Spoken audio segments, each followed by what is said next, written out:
Good tidings, friends. Gruffhorn and I have our hands full today. We left off at the entrance to a Quillboar camp, chasing the trail of Captain Garrick's lost son. The Quillboar are a fascinating lot, almost like some twisted, evolved form of a boar, yet carrying the same brutish aggressiveness as their kin. Still, there's something unnerving about them, as though cruelty itself keeps their tusks very sharp. The ground around here tells its own story. Scavengers everywhere, rats scuttling in the shadows, vultures circling overhead, and even cockroaches crawling through the dust.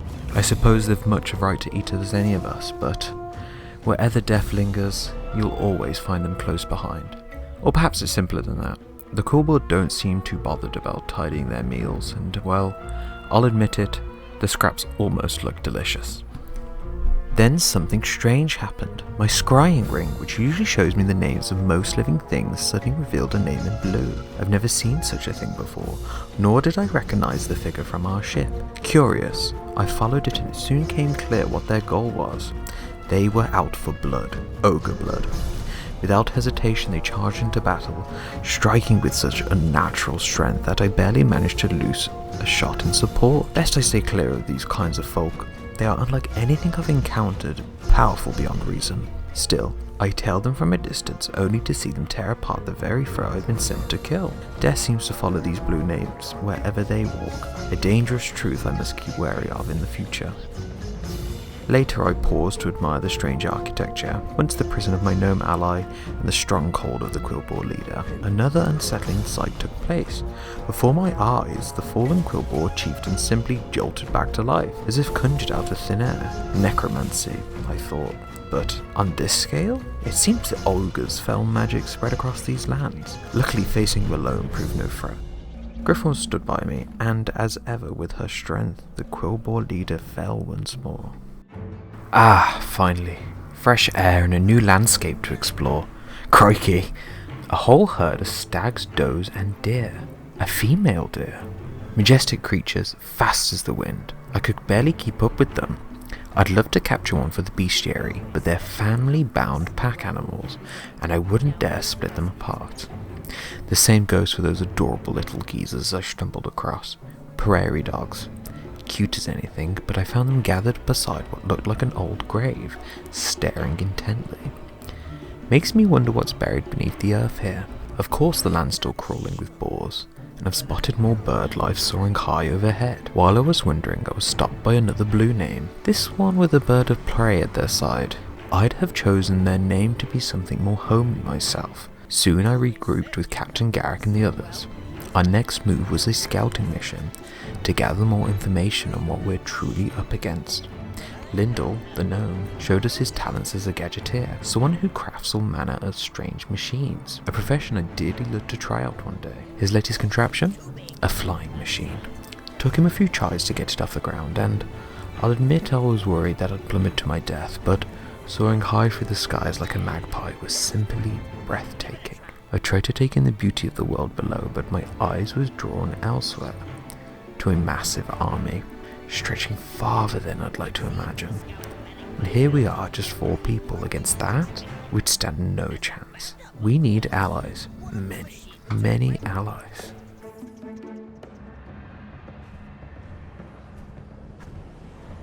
We will take your soul and raise the dragon from the dead. The full force of the Alliance will rain down upon you. Ha! Our dragon will crush them. We have other rituals to oversee. Savor the final moments of your life. And then there he was, Garrick's son, bound and in danger of something far worse. His soul being forced into the body of a dragon, or being used to bring back the body of a dragon. But how in the world can we reach him through that army? I will say, moving forward, it would seem that my throat has had a spell cast upon it, making it very clear. Just a heads up. Lyndall seemed to be buzzing with an idea. He strapped some strange contraption to my back and told me to test it on a few nearby boars. I wasn't sure why, but curiosity got the better of me. My first attempt shrank the poor creature down to the size of a rat. I do hope it wasn't in pain. The second test, well, that ball exploded instantly. Brutal, but at least it was quick. The third, now that one showed promise. With a tremendous boom, the beast grew massive, towering over us all. I could only assume this was the answer to our problem. Carefully, I mounted the enormous boar, doing my best to avoid its deadly tusks. Then, with the beast under my guidance, we charged into battle. Truthfully, it did most of the work. I simply steered it from foe to foe, watching in awe as it tore through the enemy. But as quickly as they fell, the bodies vanished. Not corpses left to rot, but dissolving as if pulled back by some unseen necromantic tether. Teleported perhaps to wherever they came from. At last, only one remained, Torgok, the massive ogre. Yet with Griffon at my side, Garrick leading the charge, and the giant boar thrashing wildly, even Torgok was no match. And then, just like the others, poof, gone, as though he'd never been. With the battlefield cleared, Garrick was finally able to reunite with her son. A hard-fought journey, but a victory nevertheless. The ogres are using necromancy to raise a dragon from the dead. They need sacrifices like us to fuel their magic. They're about to start a ritual that has already begun. They're going to use the life force they gathered to reanimate the dragon. Then we need to move quickly. Recruit Private Garrick. The Alliance never gives up hope, even in the face of disaster. We'll put a stop to these rituals before the ogres can complete them. Let's go.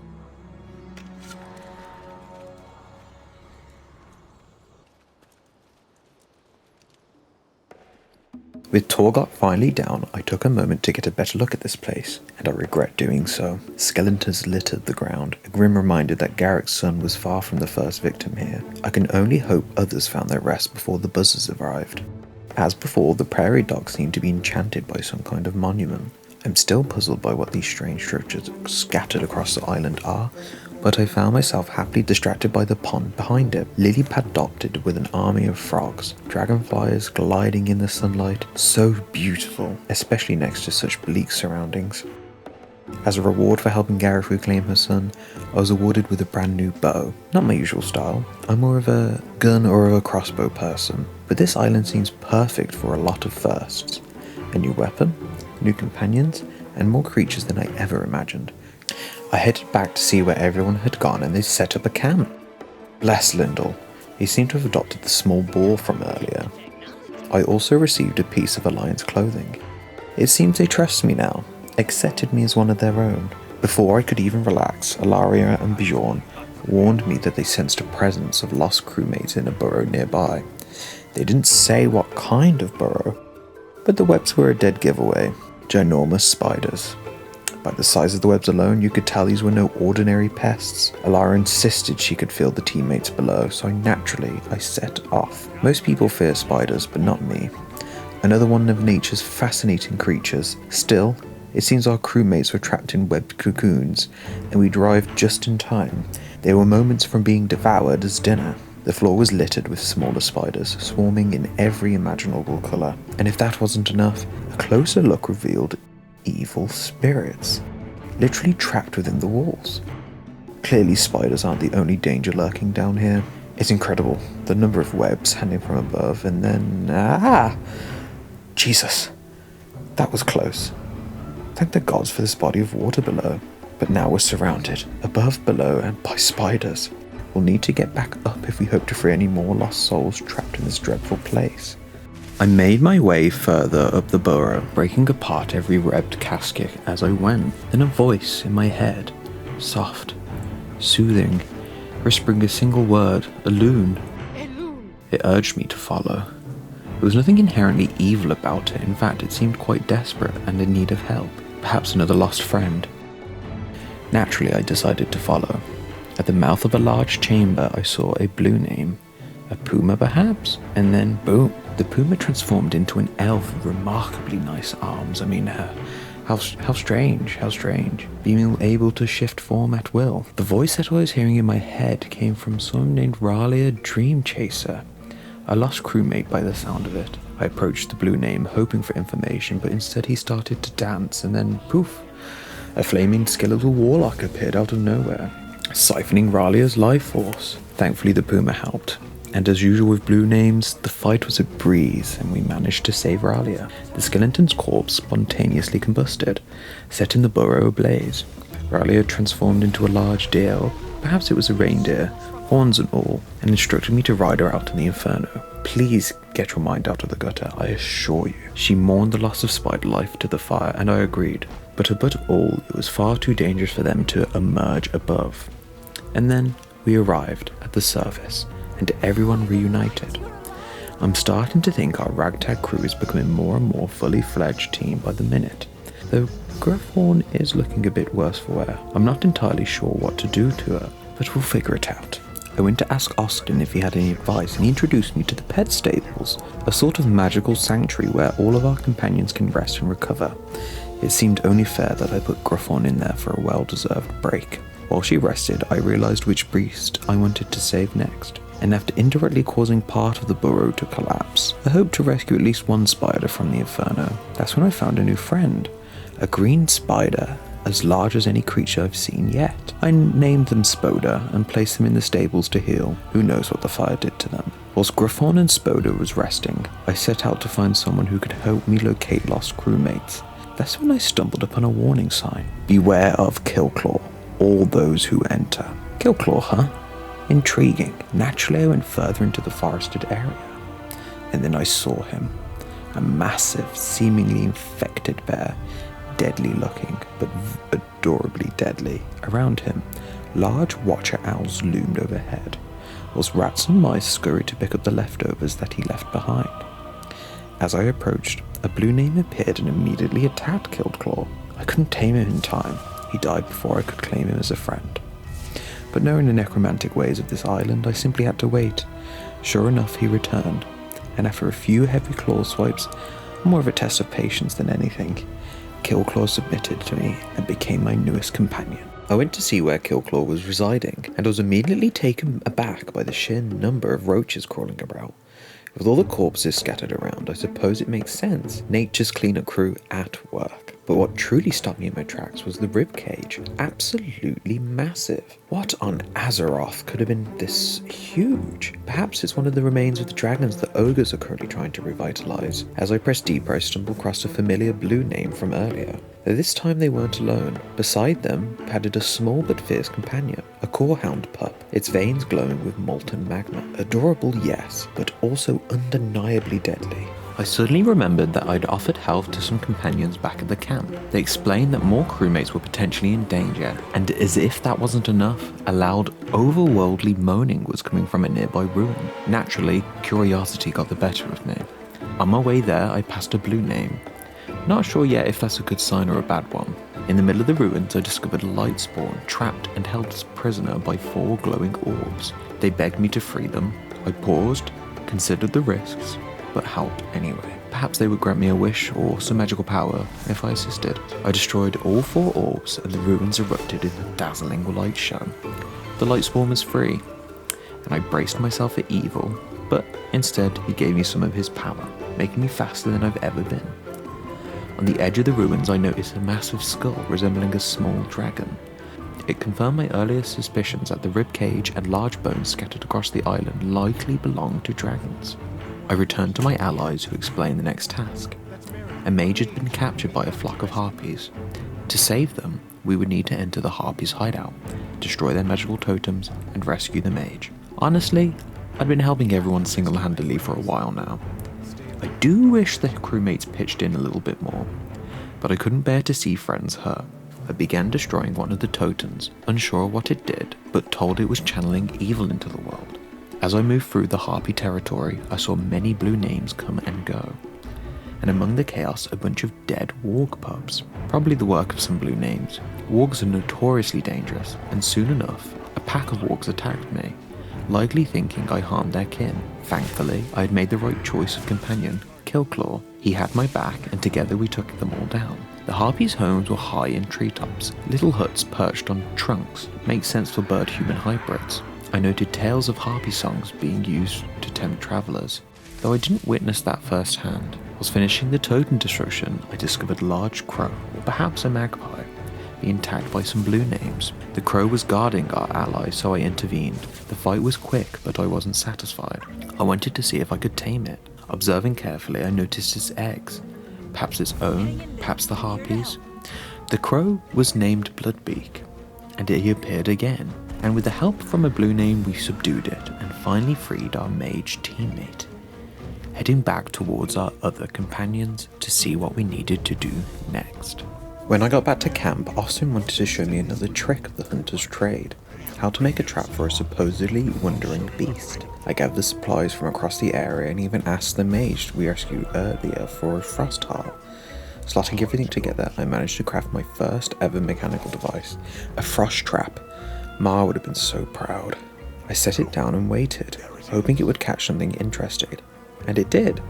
One of the wolves from the shipwreck wandered close, cautious. With patience and a little luck, it got into the trap and I managed to tame it, adding Gilbert to my growing repertoire. Austin explained that as I grow stronger, I'll be able to call on even more pets from my stables. I decided to take Gilbert for a stroll so we could both bond. Along the way, I stumbled across yet another monument, this one surrounded by more wildlife than I've seen before, and a strange blue wisp rising from it. I can't shake the feeling that this might tie into a loon, the mysterious presence I keep hearing whispers of. Not far from there I discovered giant ogre graves. I didn't know they buried their own. I'll have to research their customs more deeply when I have a chance. Curiosity tugged at me again when I spotted a river flowing toward the mountain. My nan always said, follow a river, see a waterfall, find the treasure. So I did. Swimming along the bank, I noticed a strange light shining beneath the water. Diving down, I found myself face to face with a race of humanoid turtles, or tortoises. They breathed underwater with ease, unlike me, and seemed to be archaeologists studying something below. I tried to speak to one of them, eager to learn about their discoveries, but they weren't exactly welcoming. Before I knew it, they trapped me inside of a bubble of strange magic. Maybe I stumbled upon something I wasn't supposed to see, but even so, it was fascinating. It was time for the big raid. Everyone had gathered at the camp and came up with a bold plan. Transform me into an ogre and chain the others up. Now, I know what you're thinking, but we're going to parade them around as sacrifices. Risky, but clever, and surprisingly, it worked. Disguised, I wandered back into the ogre encampment near the graveyard I passed earlier. Strange being one of them now, towering and heavy-footed. Many of the ogres lounged about, sitting or sleeping, not seeming sharp at all. But that didn't add up. Their magic radiated with real potency. They even had a little pet pen filled with boars, which I found oddly delightful. A shame that this all will have to come to an end. We reached a large gathering led by their leader, Gorgoroth. He was thrilled to see us bringing the sacrifices and vanished to begin the final ritual. With him gone, something in me couldn't resist. I danced a little to my relief. To my surprise, the ogres joined in too. For a fleeting moment, it almost felt like we were at some wild ogre wedding feast, but the illusion ended quickly. We pressed forward and found that the last of our crewmates was suspended in dark magic, bound by 3 cursed totems. Garrick explained the only way to free them was to defeat 3 ogre mages who cast the spells, but then my disguise had faded. I was no longer an ogre. This was going to be a real fight. My stomach twisted with nerves, but Gilbert, ever steadfast, gave me a reassuring look. I descended into the village. I spotted the first mage, Wug, napping in shade. I loosened an arrow before he could even lift his dual axes. He fell swiftly. Next, I was tasked with destroying their catapults to stop them from bombarding our camp below. Smashing through them, I found their second mage, Jugnug, snoring loudly. Another easy kill.